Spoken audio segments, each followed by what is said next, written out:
دي المنطقة الأثرية كلها اهيت. تمام. المنطقة الأثرية طبعا المقابر هناك هنروح نصورها ونشوفها. دي معظم التوابيت اللي موجودة، التوابيت الحجرية اللي موجودة اهيت. السرداب قطع نفسي. خريب بيت. اهي التوابيت كلها في كل حته اهي. في حاجات بره هطلع اصورها وانا طالع. احنا في كوم الشوافه، المنطقه الاثريه، الكاتاكامب. تمام. موجوده في اسكندريه. دي مزيج ما بين الفراعنه والرومان، او المصري القديم والرومان.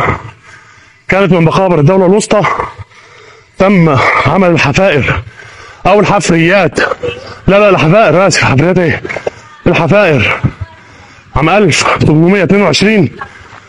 تمام. ولم تكتشف المقبره حتى جاء الحمار، واحنا نشكر الحمار. كانوا المفروض يعملوا له هنا تمثال، يعني كانوا المفروض يحطوا للحمار ده تمثال. طبعا ده بواقي تقريبا معابد او حاجه زي كده، الله اعلى اعلم.